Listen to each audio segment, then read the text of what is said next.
Hello everyone. So in our previous class already we have discussed meaning and definitions of women empowerment. So in today's video we will discuss some more topics related with women empowerment. All right.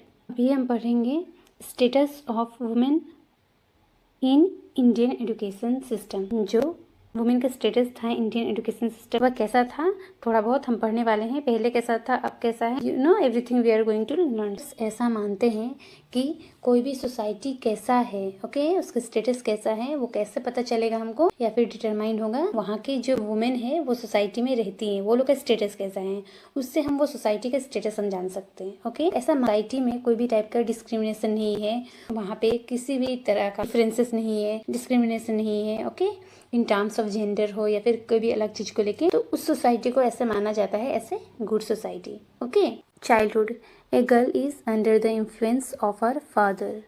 After marriage she is under the influence of her husband and at the old age she is under the influence of her son. ये saying में स्मृति ने क्या बोला है, during childhood जब लड़कियां छोटी होती है तब वो किसके इन्फ्लुएंस में रहती है, अपने father. Okay, once she got married उसके बाद वो अपने हस्बैंड के इन्फ्लुएंस में रहती है। ओके, ये मनुस्मृति का सेइंग पढ़ा, राइट।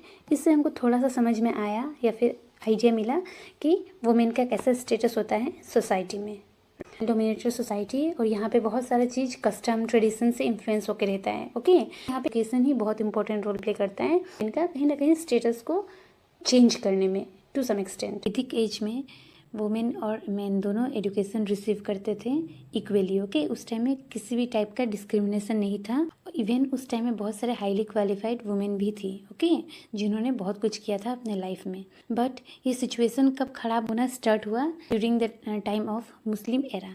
ओके, उस टाइम में वुमेन का एजुकेशन को कहीं ना कहीं बहुत हद तक लेट करना स्टार्ट हुआ। ओके, ये प्रोसेस कब तक कंटिन्यू हुआ, till the arrival of in India. Even Christian missionaries ने वुमेन एजुकेशन को एनहेंस किया था, बहुत सारे एजुकेशन से रिलेटेड पॉलिसीज ये सबको लाके। ओके, इंडिया जब इंडिपेंडेंस हुआ उसके बाद क्या हुआ, कॉन्स्टिट्यूशन बनाया गया और इंडियन कॉन्स्टिट्यूशन में स्पेशल एफेसिस दिया गया था वुमेन को एजुकेशन को लेके। गवर्नमेंट बहुत सारे पॉलिसीज कमेटी कमीशंस को लेके आए, जिससे क्या हुआ, वुमेन का स्टेटस कहीं ना कहीं बहुत हद तक ठीक होगा उसके लिए। ओके, 1958-59 में नेशनल वुमेन एजुकेशन कमेटी बनाया गया, 1974 में कमीशन बनाया गया on the status of women in India. Okay, फिर सेंट्रल गवर्नमेंट ने क्या किया, प्रिपेयर किया एक national perspective plan for women, जिसको हम NPPW भी बोलते हैं कभी कभी। कौन से ईयर में, इन द ईयर 1988।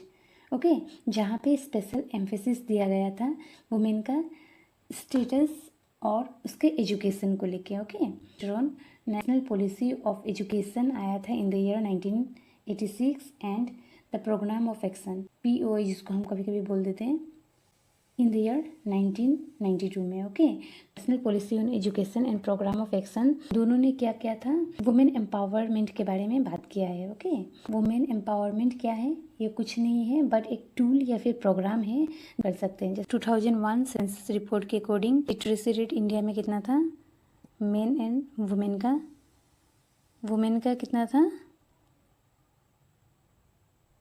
54.16%, वेरेस मेन का लिटरेसी रेट कितना था, 75.85%।